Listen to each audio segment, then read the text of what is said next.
মাছের মাথা দিয়ে সোনামুগের ডাল। আমাদের বড়দের ভাত মাখার জন্য অতটা ডাল না লাগলেও বাচ্চাদের খাবার জন্য দুপুরে একটু ডাল দরকার। তাই সোমাকে একটু বলে দেওয়া হয়েছিল অল্প করে একটু ডাল করিস। আরো যে পরিমাণ ডাল রান্না করেছে তাতে মনে হয় আরো 8 থেকে 10টা বাচ্চা এক্সট্রা খেয়ে নেবে। তবে ডালটা কিন্তু দারুণ রান্না করেছে। প্রথমে শুকনো খোলাতে ডালটাকে ভেজে নিয়ে 2 থেকে 3 বার জল দিয়ে ধুয়ে নিয়েছিল। তারপর কুকারে না সেদ্ধ করে কড়ার মধ্যে অল্প জল দিয়ে সিদ্ধ করে নিয়েছিল। আর কুকারে সেদ্ধ করলে বড্ড বেশি গলে যায়, এরকম খাজা খাজা ভাবটা থাকে না। এবার কড়ার মধ্যে সর্ষের তেল দিয়ে মাছের মুড়োগুলো একটু কড়া করে ভেজে নিতে হবে।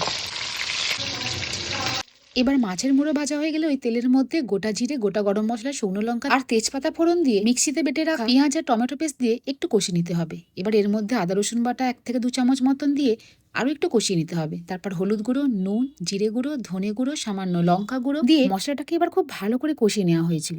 ও ওদিকে মশলাটা কষাচ্ছিল আর এদিকে আমরা বন্ধুরা বলছিলাম কি দারুণ গন্ধ উঠেছে রে। এবার মশলা কষানোর পর উপর থেকে শাহি গরম মশলা দিয়ে আগে থেকে ভেজে রাখা মাছের মুড়োগুলো দিয়ে খুন্তি দিয়ে ভেঙে টুকরো করে ওই মশলাটার সাথে খুব ভালো করে মিশিয়ে নিল।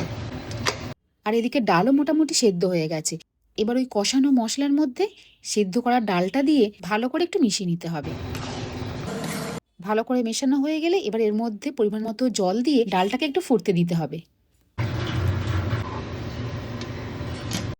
এতে এবার স্বাদের জন্য দেওয়া হয়েছিল অল্প একটু চিনি।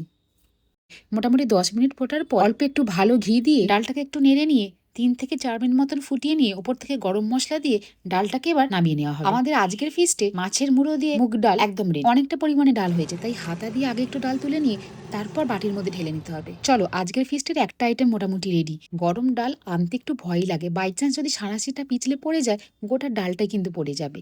এখানে আলু ভাজাও হয়ে গেছে। এরপর ফিস্টের মেইন জিনিস লোটে মাছ আর পাবদা মাছ রান্নাটা বাকি আছে।